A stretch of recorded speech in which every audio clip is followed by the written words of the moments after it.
Welcome to One Symphony, a podcast that explores classical music's relevance in our modern lives.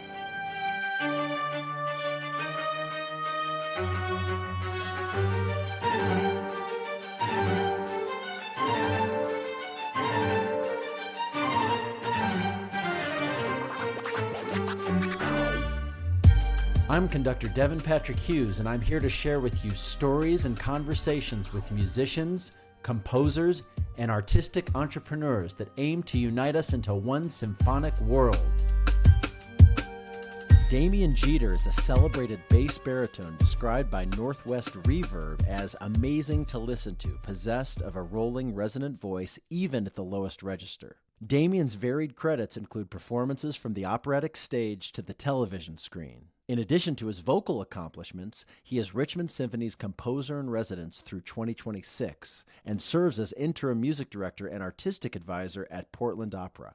Last season, Geter portrayed the role of abolitionist and historian William Still to great critical acclaim in Pulitzer Prize-winning composer Paul Moravec's oratorio Sanctuary Road, presented by Virginia Opera and based on the writings of Still, who is credited with helping nearly 800 enslaved African Americans escape to freedom. Geter is an alumnus of Austrian-American Mozart Festival and Aspen Opera Center, was an Irma Cooper vocal competition finalist, and toured with American Spiritual Ensemble. Damien, it's so great to have you on One Symphony. Looking forward to our conversation. I just love to ask where you currently are geographically and compositionally. Started off that way. Thanks for having me, Devin. I'm in Chicago right now where it is a blustering 5 degrees. I just finished a bunch of stuff. So I'm taking a little bit of a break. I have a string orchestra piece to write, which is due in a couple months. And I just finished my 5th opera, and I think it's time. I need to have a little bit of a break. Your vacation is the Chicago 5-degree weather. Yeah. I don't know if it's a vacation because I still have scores that I'm preparing and stuff to conduct in a couple months, but it's a vacation from writing for sure. Although I feel like I miss it. I think my goal next year is to write a little bit every day, even if it's just a measure, because that'll keep my brain going in that way. Because right now I feel like if I had to sit down and write something, I would be starting from very much the depths. I noticed you have a lot of things that are coming. A lot of composers don't necessarily divulge too much about the future, but you have Delta's King's Blues, you've got Jubilee coming up. Can you maybe talk about that process of things you've written versus things you're writing, expectations of opera companies, and the process that goes behind that for composers? So if you're lucky, you'll get a couple of years to write an opera, right? So last year I wrote 2 operas at one time, which I do not recommend, which is why I want to take a little bit of a break right now. So I finished Loving and American Apollo last year. American Apollo premiered last summer, and then Loving versus Virginia will premiere this spring. I finished it just about a year ago, almost exactly. So now they have the final scores and the parts are being prepared, and we just have to wait until the springtime for the piece to premiere. It's been a year since I finished it, a year and some change, almost a year and a half before the premiere actually happens, which is fine. And then I just finished Delta King Blues, which is a chamber opera. That won't premiere until about a year from now, but we will workshop it in January and I'll tweak it and do whatever I need to do and get it going. And then I'll send the parts probably this summer, and then the piece will premiere next December or November, something like that.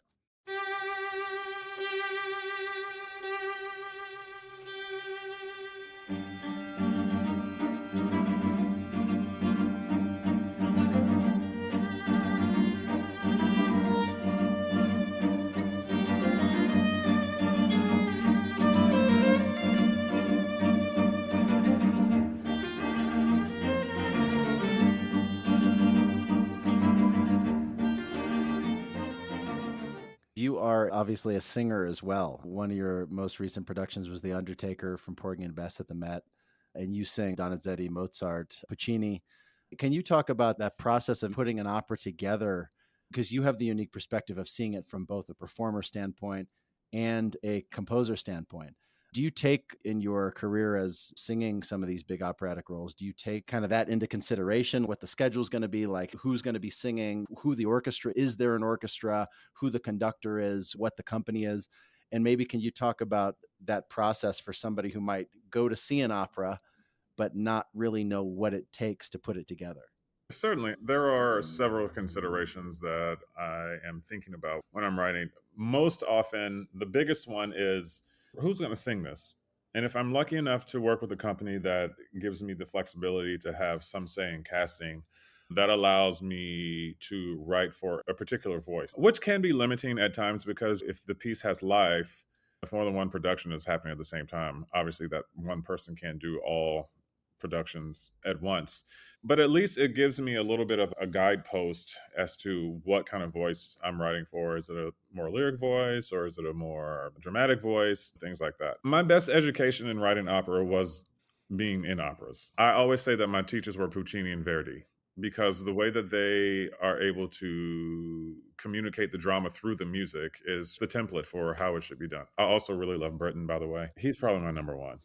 The way that they infuse drama in the music is the way that I feel like our ears are accustomed. When we go to the movies, I feel like a lot of that influence comes out of the operatic tradition and how the drama is being portrayed through the music, as I said. And I don't mean to sound conceited, but it's not hard for me to write an opera because I've lived that life so long and I've been immersed in it. I'm conducting operas, I've sung operas, I've written operas. I know what to expect. I know how to write for the voice, being a singer. So there are certain things that I don't have to think about as much. Even just for example, if I'm writing a piece and somebody is walking from one side of the room to the other, there has to be music for that. The thing that's hard about writing opera is that there's so much music because you have to account for everything. It's not just the singing underneath, it's the walking across the stage, it's the fight scenes, it's the internal dialogue that characters are having. That's probably the most important thing. But all of that stuff has to be there. Can you talk a little bit about the behind the scenes? How long does it take for the orchestra to be ready? When do the singers get the music for your premieres? When does a singer learn an opera relative to when they're performing it? I can speak from my perspective as a singer, but it honestly varies. It depends on how organized the company is. It depends on when the composer turned the music in. So I could have 6 months to learn a role, or I could have 2 months to learn a role. I could have 2 weeks to learn a role. That happened before too. There are a number of different factors that determine when all that stuff happens, but ideally you would want a few months at least to get the music learned. You don't have to have it memorized, not for a workshop. Before I even write the music, though, there's a libretto workshop. We get all of the words in the story solidified, and then I start to write the music. After I'm done writing the music, I will either do a straight piano vocal, or my preference is to just orchestrate and have my engraver reduce it. I feel like I write better that way. Piano's not my primary instrument, and it just takes a little bit longer sometimes. Once I'm finished writing the music, I pass it off to the presenter, and the presenter passes the music off to the singers. And then the singers learn the parts, and then we workshop it. Some companies, I'm just going to speak freely. I'm in the years of my truth, I like to say. Some companies have unrealistic expectations and want you to turn around something in a month. And then other companies are a little bit more mindful of the fact that you actually have to sit down, rework stuff, and then you have to orchestrate, which all that stuff takes time. All in all, I would love to have 2 years to write an opera. That would be a luxury, but I've been doing it in 6 months lately, and it feels rushed.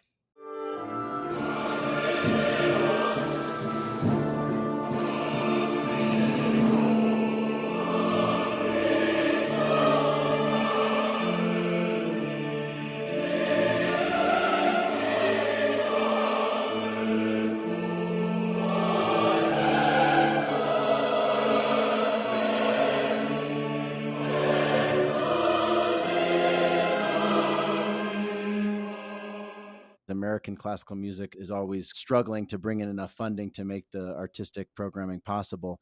Can you maybe talk about, from your perspective, what American opera companies or even American orchestras that are playing opera, what they can do, people who want to perform new operas or who want to be more in the opera presentation realm? What things have you seen has worked and what hasn't worked, and what would you recommend in that regard?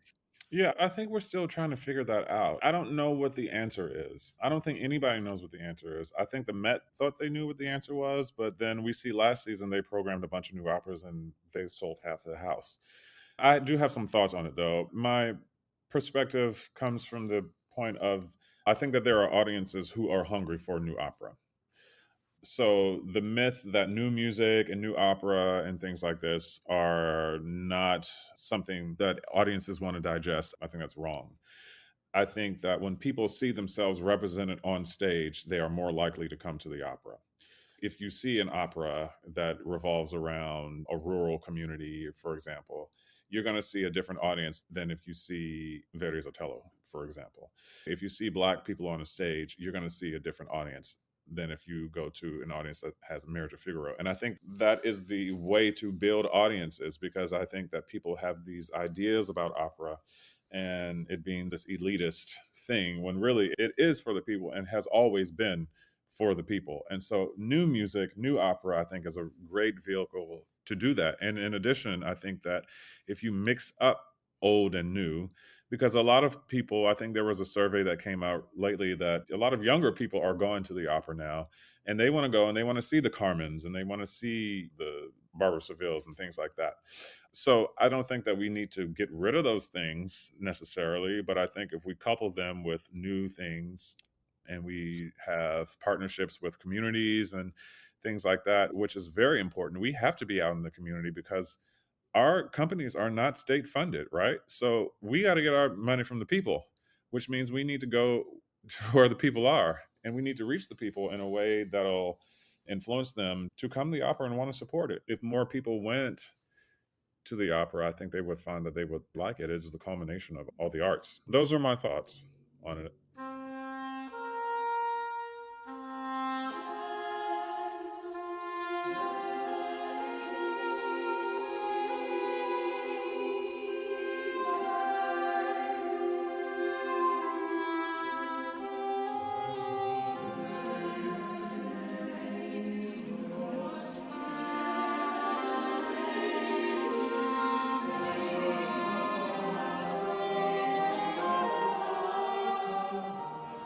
You have the unique perspective. Also, you're a conductor and you've also been artistic director for things, and you taught music in public schools for many years.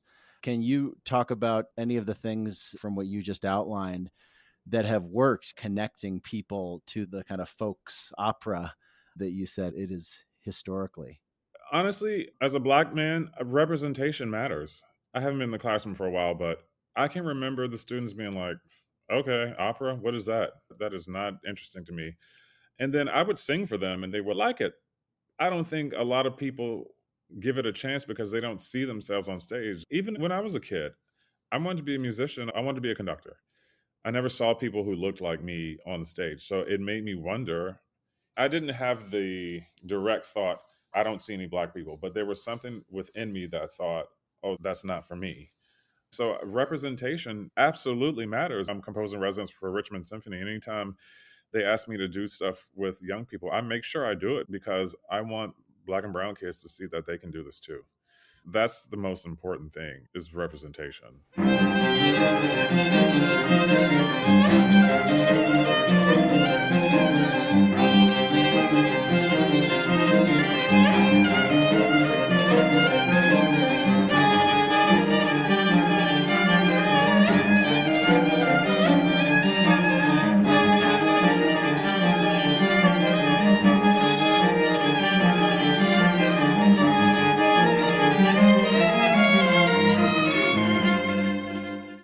One of the things that stands out about you is your generalization. You have an incredible voice and have some incredible music as a composer. And you play trumpet, you're a conductor, you're obviously music education degree. Can you talk about how that plethora of knowledge and skills and abilities to relate to different sectors of music has helped you as a musician and as a person?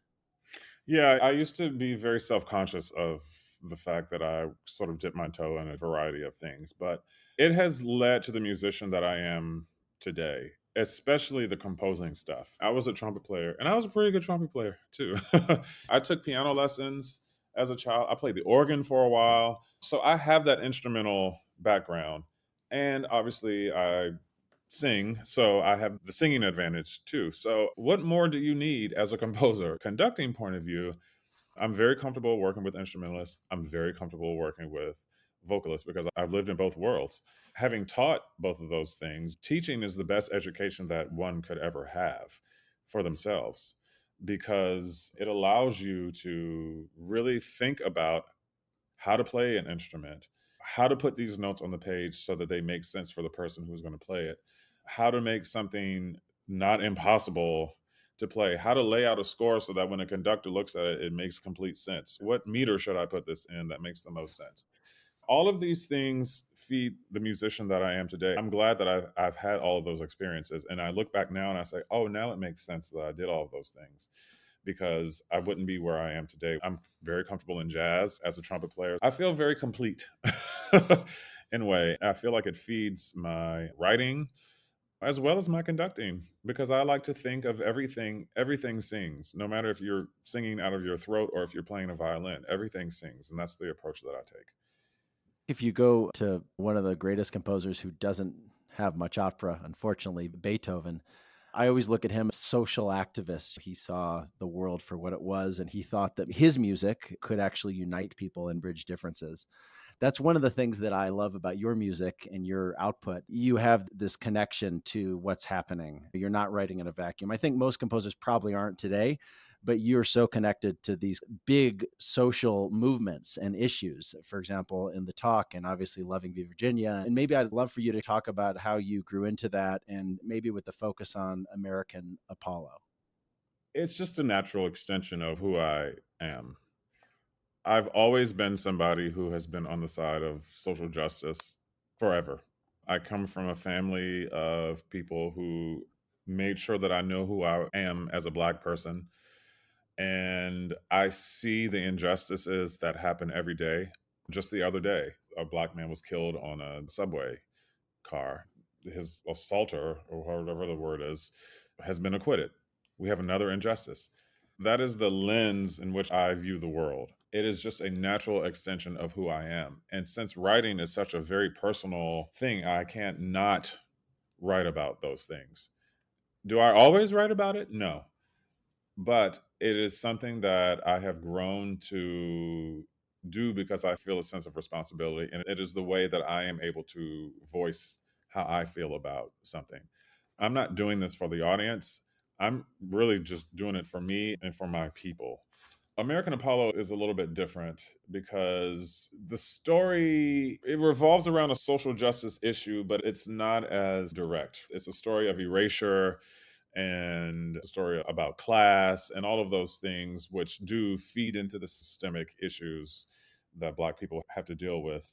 I think that a piece like An African American Requiem speaks directly to lynching in the United States. Loving versus Virginia speaks to the fact that Black people could not marry white people in this country.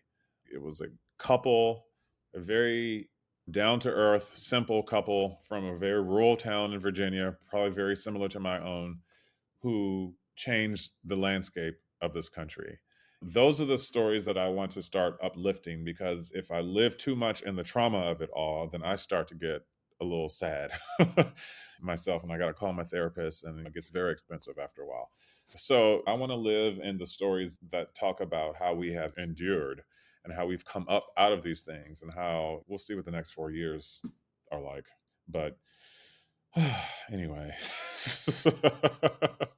yeah, I do feel a sense of malaise about the situation, but I have a feeling that the amount of art that's come out of the next 4 years is going to be amazing. Has current events shifted your plan? Obviously, you're thinking so far out in terms of some of your commissions. Have you added any commissions based on current political trends? No, nothing right now. The things that I have in the hopper are I have a piano concerto that I'm going to be writing for Oakland Symphony. And at first, I got little inklings that they wanted it to be from the view of a Black person. I'm not using the right words, but I think you know what I'm saying. And I was like, can I just write a piano concerto? I just want to write. And me being Black, I feel like that's enough to speak from that perspective. I'm living in that world a little bit because I'm frustrated with a few things, but we don't have to go there. I just want to write music at this point in my life. And I want to have some years where I'm not expected to write the social bend to it, because even though I think it's important, it is also very exhausting. Sometimes I just want to write a piano concerto, or I just want to write a symphony, because I can do those things too. Yeah.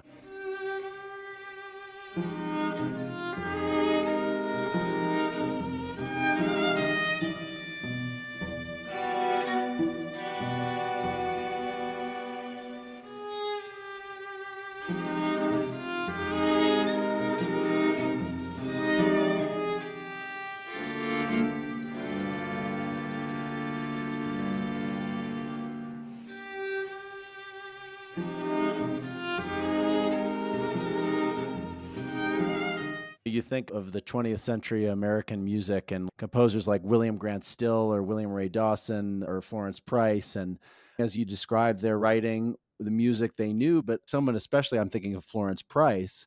She was trained classically. She grew up with Brahms, Beethoven, and in her symphonies, you have the second movement, gospel, and she throws the Juba dance in there, which comes from slaves that were brought from the Congo.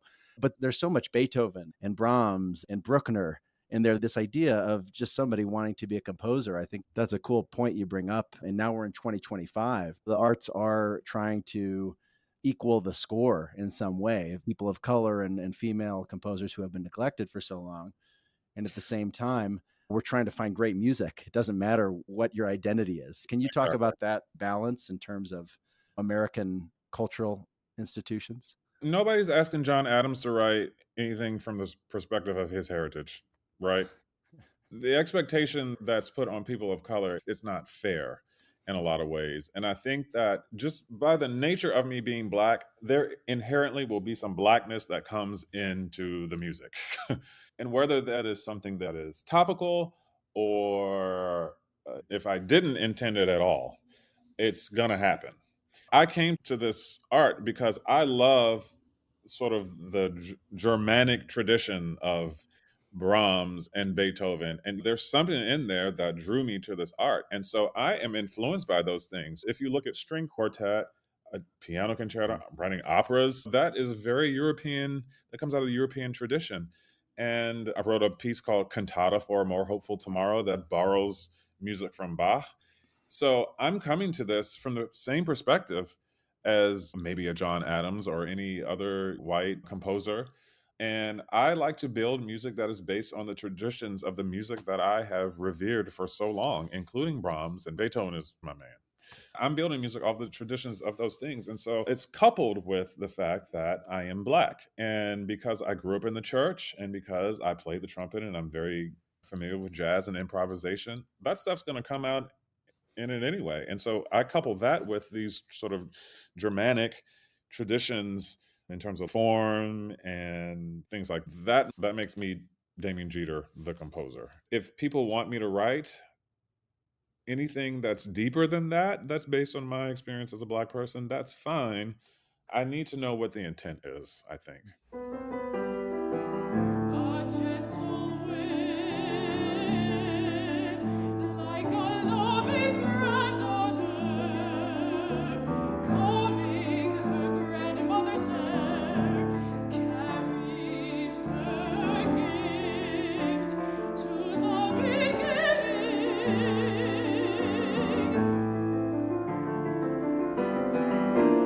We think it's You're a composer and a conductor and a singer, and Beethoven was obviously known for his inability to write for the voice that was in front of him.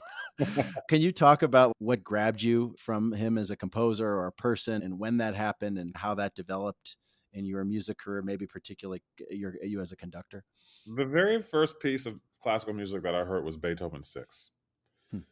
which actually is not my favorite. I've grown up and I have a lot of experience now, and I look back and go, okay, it's good, but it's not my favorite. Beethoven changed the game. He was the one who obviously bridged the gap between classical and romantic. And to me, the difference between the two is it's not that classical music is devoid of emotion, it's that romantic music highlights the emotion.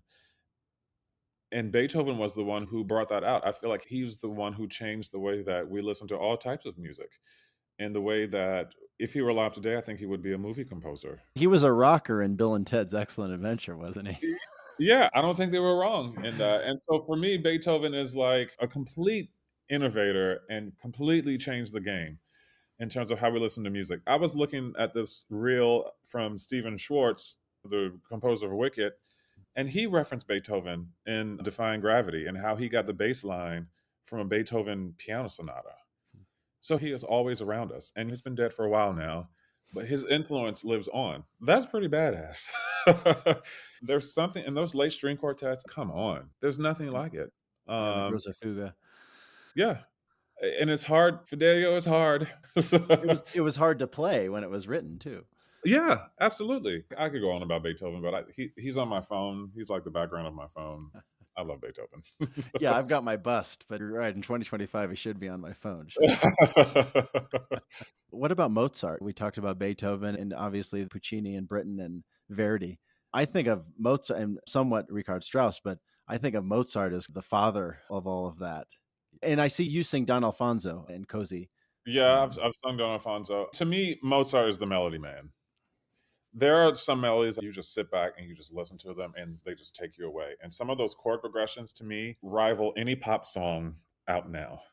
There's a certain ways that he turns those chord progressions and the amount of beauty in the line and the melodies. I'm thinking particularly about the operas and also the drama. Most of his pieces have an operatic feel to them. You think about the symphony in G minor, that to me is very operatic.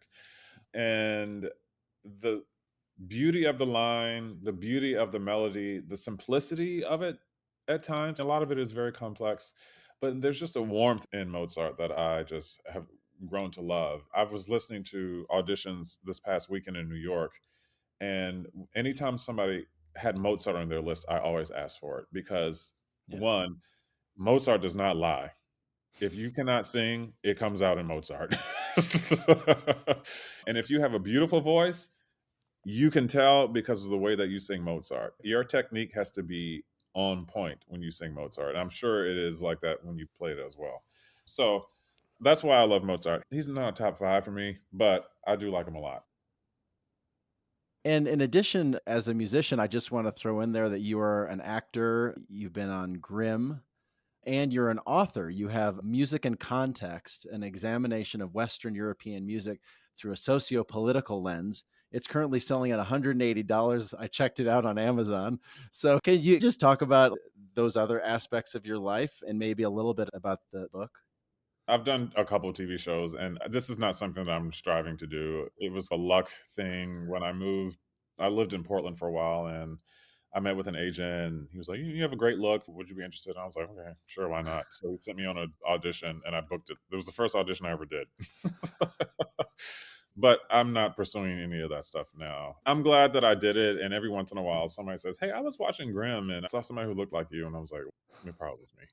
So it was fun, but I don't need to do it anymore. The book came about because a friend of mine was teaching at, I don't remember the college, but a school in Iowa, and she was looking for a co-author for a book that she was writing.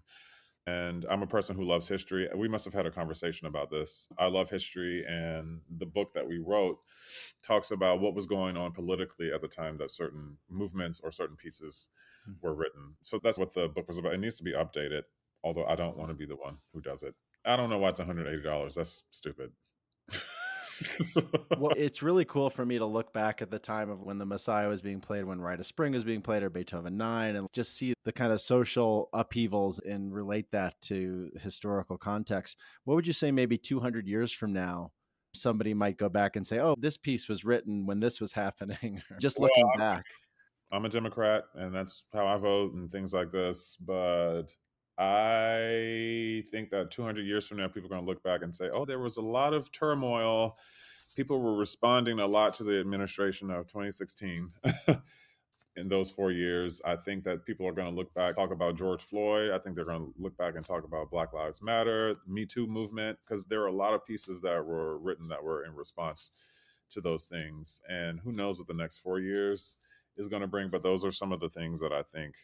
It's been great to speak with you, Damien. I'm looking forward to following your career and hope to play some of your music soon. Thank you. This has been fun. Thank you for joining us on One Symphony. Thanks to Damien Geter for sharing his life in music. You can find more info at www.damiengetermusic.com. That's Damien with an E. For a list of recordings played on today's episode, please check out our show notes. You can always find more info at onesymphony.org or devinpatrickhughes.com, including a virtual tip jar if you'd like to support the show. Please share the show with your friends and feel free to give us a rating and review on Apple Podcasts. Until next time, thank you for being a part of the music.